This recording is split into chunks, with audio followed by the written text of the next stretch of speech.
dispersed with no significant effect to the overall security situation in the capital city that is host to this annual international event.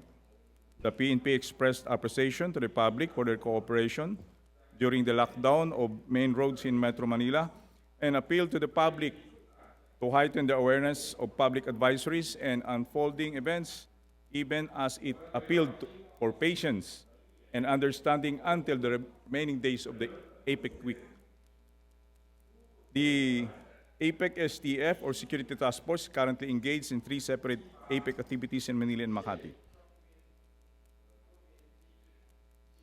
Since Saturday, November 14, PNP Chief Police Director General Ricardo Marquez placed the entire PNP on full alert condition to ensure maximum availability of all personnel to perform police duty for the APEC summit. Thank you. I'm ready to answer your questions. Yes, Tina. Sir, there are concerns about cell phone signal jamming during the week, especially now that we have the main events already. Can you give a statement on that? Again, Tina and the rest of our friends in the media, as we mentioned before, there will be no such interruption. But again, as it is said, in case of any emergencies or necessary situation, then interruption could be made. But again, by and large or in general, there will be no interruption.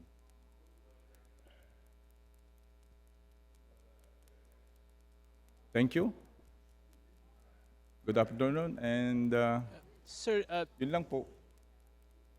Yes? sir, the military in the south has reported the beheading of a Malaysian hostage.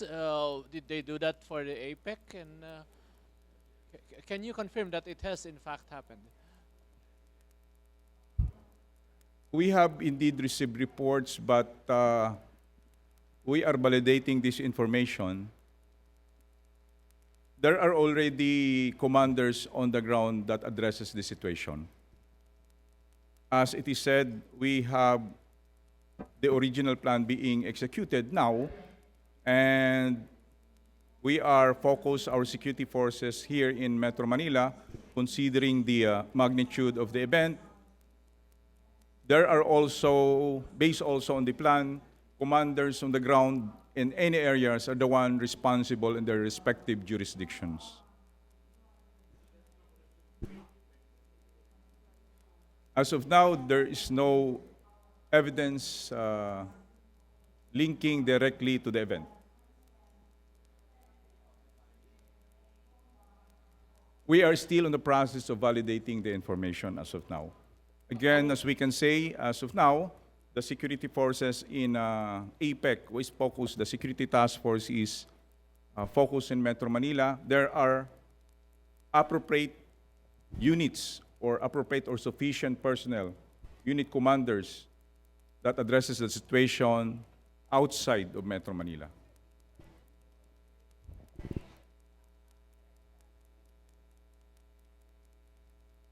Excuse me? Did you adjust any of your security plans in response to the beheading of the Malaysian hostage yesterday? As we have said before, we stick to the original plan. The report you have mentioned is again on the process of validation and confirmation on the ground. The adjustment being made actually is based on the scalable intensity or degree of security, as have already previously said or mentioned before. So the leaders already here, you can see the tight security situation or measures that we are already implementing.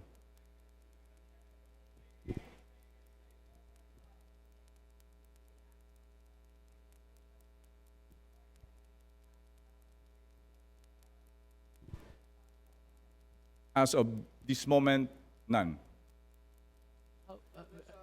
Ani?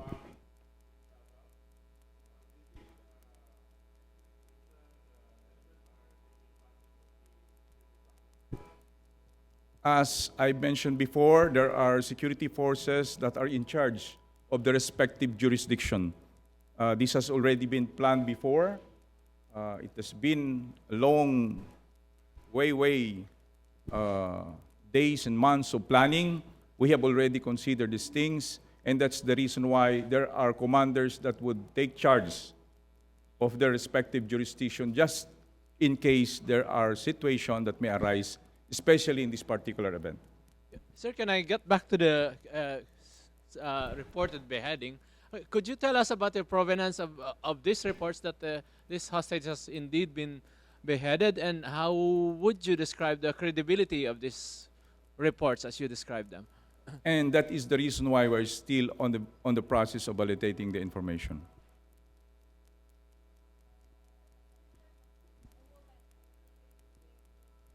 From Sandakan, do we have any information about her? None of yet so far, as of this time.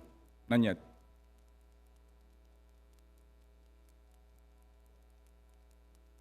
Thank you. Tina. Sir, do you see any connection between the Davao incident and Apec? As I've mentioned before, there is no evidence that would link directly on anything that happens outside of Metro Manila linking it to the APEC event. But what we can say is that the security forces is already in place.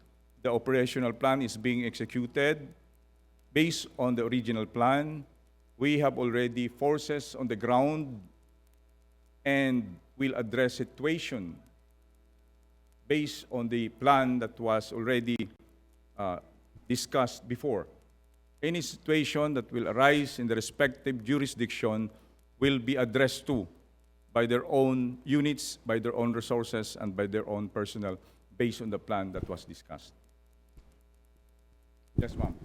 Sir, what can you actually say to the public, the somehow assurance that the security and safety is being handled by the PNP, of course? First of all, as we have mentioned before to the public, we ask for your patience of what, of course, the traffic condition that is being experienced in Metro Manila. On the part of the security, the forces involved in this security task force is already in place. As we mentioned before again, as the leaders comes in, and actually they are here already, some of them will be coming this morning, the degree of intensity is already high. So we can assure the public, our people, that security measures have already been in place. It's just a matter of continuing the execution of what has been planned, what has been discussed by the members of the security task force. General Arrojado is saying that the head of the Malaysian hostage who has been beheaded has indeed been recovered. Can you confirm that, sir? I already answered you. We're still validating such information. Thank you, sir.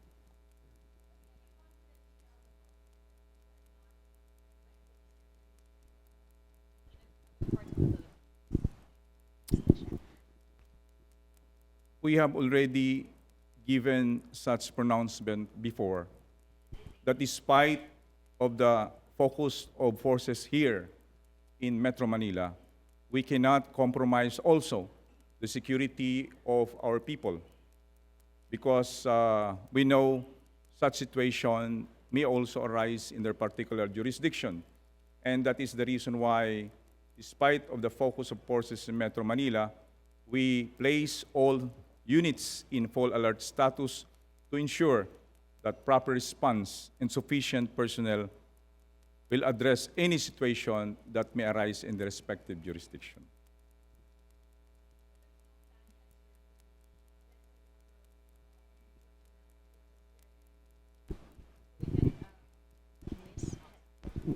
There are sufficient personnel on the ground, aside from Metro Manila. We have already evaluated, assessed any contingencies that may arise, just in case the forces are here in Metro Manila because of the APEC event. Have here again, sir. I'm sorry.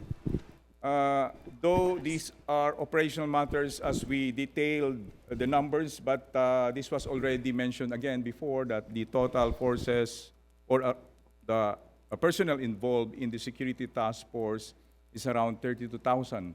But these are combined or forces from the 20 government agencies composed of the Philippine National Police, the Armed Forces of the Philippines, the Navy, Air Force, Maritime Group of the Philippine National Police, and such other agencies involved in the security task force.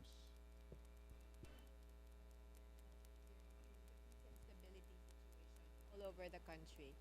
Excuse me. Just describe the peace and stability, the security situation all over the country, considering that a lot of the personnel are focused in Manila. How would you describe it? What is it? As of now, it's generally peaceful, though there are some incidents in Davao. But again, what we can say is that we can assure the public that aside from the forces here concentrated in Metro Manila because of the APEC event, forces are also stationed in respective jurisdiction. For the past weeks, we can say that the entire country as of now is the peace and order situation is manageable and generally peaceful. There may be some crimes that were committed, but again, this is being addressed by the task group on anti-criminality based also on the normal function mandated with the Philippine National Police. Sorry, Isabella? sir. Yes? Isabella from CNN Philippines. These are crimes that were committed by, of course, robbery, theft, the normal crimes being committed, especially in the campaign of the Philippine National Police against anti-criminality. Because, as I have said, we do not also compromise the safety and security of our local residents. The task force is not only involved in the protection of our visitors, but also our local residents. That is why the task force is divided into three. Even the natural disasters that may occur, we have a specific joint task group that will address this kind of situation, even there's a need to conduct search and rescue operations. Thank you. Can you discuss to us a bit about what happened in Davao? Who do you think are responsible? How many people are hurt? Or Again, this is as of now we are more concentrated here in APEC event. We can get the details if you want. I can send to you if you want. But again, the details of what happened. We're still in the process of conducting investigation. The security task force is more concentrated here in Metro Manila because of the magnitude of the situation here. We have leaders here that are present now. So the concentration of forces is here. But again, rest assured that the other forces, as I have mentioned, are in the respective areas to also address this situation because based on the original plan, contingencies might happen and this should be addressed if necessary.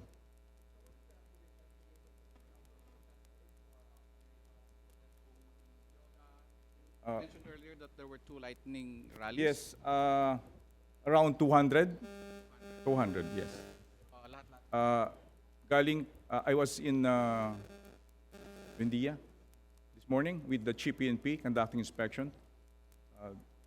There is a rally being held there. As per estimate, there are 100 rallies in the area. As again, the policy of the Philippine National Police is that we are implementing the maximum tolerance principle. This has been disseminated to our personnel on the ground to ensure that our personnel will perform with high restraint against the protesters. I'm not sure with Minjola yet. Yes, and Bendeya. Based on the feedback of the officer on the ground when interviewed this morning. But again, this may vary from time to time. Sir, sir, some netizens have posted photos of policemen sleeping in alleys, eating in small corners. The question is, the netizens are posing is there a special or an arrangement to also address the concerns of these policemen? Yes. This is one of the reasons why the Chief PNP conducted inspection this morning to ensure that our personnel will be properly fed, properly sheltered, and of course, properly clothed. We issued them raincoats, those needed in this kind of operations. He personally inspected to see to it that our personnel will have this kind of resources to protect them from the hazards of nature, and of course, for personal necessities. But prior to the inspection, sir? I've seen some pictures, but of course, these are isolated cases. This has been addressed to by our, what we call, red teams. In our structure, the organization, we have what we call red teams, audit teams, that conduct inspection and recommend corrections daily. And that's the reason why in the afternoon, 5 o'clock, the Chief of the Philippine National Police, the members of the High Command of the Security Task Force conducts briefing to ensure that if there are still some adjustments or resources that could be given or supported to our personnel will be addressed to, especially in this kind of event. Sir, can I just be clarified? Is there a specific allowance for these policemen, like billeting, food allowance, etc., during the APEC event? We provide them billeting areas, food. Food is meal package, equivalent to 300 pesos per day. That is a meal package, and it is catered. Every unit involved has its own catering. For now, around 100 caterers are involved to provide food, ready food to our personnel.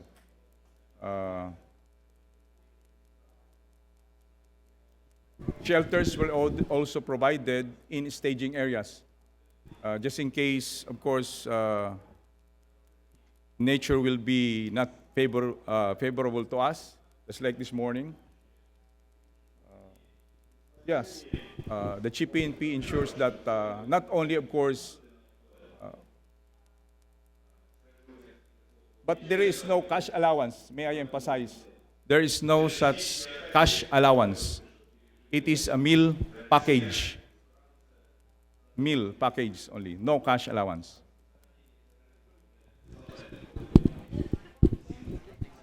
Advertisement yun, money.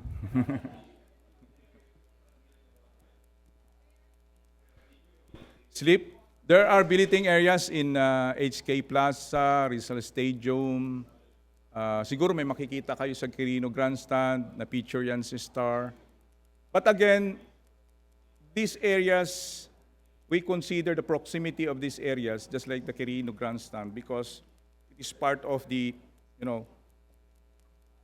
tactical plan so that they could move easily in a particular area. We cannot place them on an area wherein there's a distance, and when there's not necessary to move, then it will affect the mobility of these forces. And that's the reason why you can see some areas are occupied by policemen, especially, of course, plus also the factor of the number of policemen. And some of these billeting areas cannot really accommodate the number. But the leadership ensures that the needs of our personnel, especially food and billet, is being addressed to daily. If there's still a need for improving this kind of support, then the Chief PNP instructed the Directorate for Logistics to provide such resources. Sir, so far wala pa namang nagkakasakit na police personnel. So far, sa ngayon, wala pa naman. We have also the health service. Actually, nagbigay na. We've given or yung flu vaccines to all the security members of the security task force. Kasama na ako doon. Nabigyan kami ng flu vaccines to ensure na medyo may energy tayo pagdating sa 5-day operation. And of course, vitamins pa pala. Vitamin C, ascorbic acid. Meron din ako noon. Sir, what were the instructions given out to the men on the ground, especially when the militants carry out their plan to breach security line and get into PICC? This morning, we were there, the Chief PNP personally.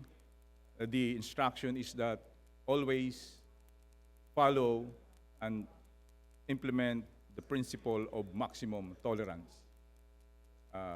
Sige lang, express your what's this? Grievances. Andun lang ang police, sige lang. Okay lang, sige, basta't wala lang sakitan. Even though, sabi nga ay, andyan sila sa lugar, they're there, no permit, no rally, pero sabi nga ni Chief PNP, hayaan nyo lang. Basta wag lang pula tayong magkasakitan. We are there, maximum tolerance, andyan ang police. Sige lang po, basta't the primordial concern is one, free expression is being recognized. Number two, we will implement and observe and adhere to the principle of maximum tolerance. Two small questions. Has there been any incident of road rage that the police forces have observed in light of the Traffic? reduced lanes available to the general motoring public? There were some complaints, but as again, we have been asking for understanding. What about violent reaction? Wala po, there's none. Wala kami natatanggap. But again, it is understandable if you are caught in traffic for 2 or 3 hours. But for the past months already, we have been informing the public that they will expect this kind of traffic congestions because as a matter of protocols, when an economic leaders passes an area, everything should be stopped. It is part of the protocol, not only in our country, but also in other countries. And can you tell us, sir, what happened to the woman who had emergency delivery in the street supposedly because of the heavy traffic, and what happened to the kid, to the baby?